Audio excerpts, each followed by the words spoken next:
শুধু আল্লাহর ইবাদতই নয়, আল্লাহর ইবাদত করার পাশাপাশি তাগুদের সাথে যে সম্পর্ক আছে, তাগুদের সাথে যে বন্ধুত্ব আছে, তাগুদের পিছনে স্লোগান মারা, তাগুদের পক্ষে ভোট দেওয়া, তাগুদের পক্ষে নোট দেওয়া, তাগুদের পক্ষে স্লোগান দেওয়া, তাগুদের পক্ষে যৌবন শক্তি সময় শ্রম দিয়ে সময় দেয়া।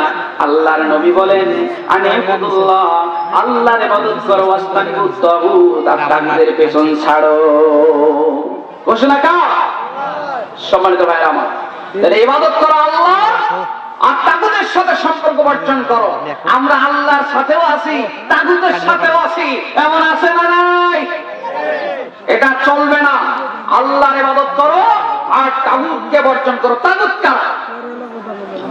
তাগুত হলো তারাই যারা নিজের আল্লাহর আইন মানে না, আল্লাহর আইন কাউকে মানতেও দেয় না, নিজেরা কোরআনের আন্দোলন করে না, অন্যরা করতেও দেয় না, নিজেরা কোরআনের পার্লামেন্ট চায় না, অন্যরা যারা চায় তাদেরকে সেটা চাইতেও দেয় না, করতেও দেয় না, বাধা প্রদান করে। এরাই নাম হচ্ছে তাগুত। সুতরাং আল্লাহর ইবাদত করবেন আবার তাগুতের সাথে সম্পর্ক রাখবেন, চলবে না। রবের নিষেধ, আল্লাহর ইবাদত করো, তাগুতকে বর্জন করো। এখন তাগুত কারা?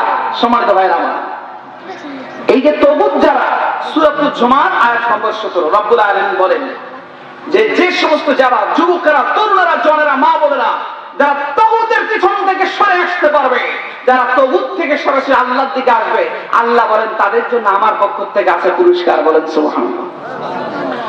রব্বুল আলামিন সূরাতুল জুমার আয়াত নম্বর 17 আল্লাহ রব্বুল আলামিন বলেন ওয়াল্লাযীনা ইজতানাবুত الطاغوت أن يعبدوها وأنابوا إلى الله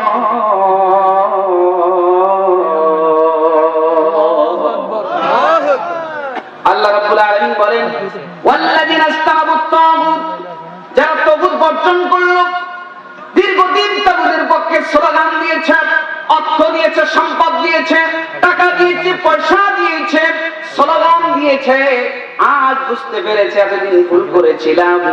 আল্লাহর কোরআন তাদেরকে ডাক দিয়ে বলে আয় আয়, তোরা কোরআনের ছায়াতলে চলে আয়, আর ভুলে থাকিস না, আর বিপদে পড়িস না, আয় কোরআনের ছায়াতলে।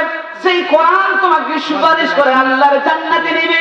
তুমি আসো যুবক কোরআনের কাছে, আর ভুল পথে যৌবন ক্ষয় করো না, আর ভুল পথে স্লোগান মেরে সময় নষ্ট করো না, কোরআনের পক্ষে চলে আসো। আল্লাহর কোরআন বলে যারা ওই তাগুতকে বর্জন করলো, আইয়া বুদুহা ওয়া নাবু ইলাল্লাহ, যারা তাগুত বর্জন করে আল্লাহর দিকে চলে আসলো, রব্বুল আলামিন বলেন লাহুল বুশরা, তাদের জন্য আমার পক্ষ থেকে আছে সুসংবাদ।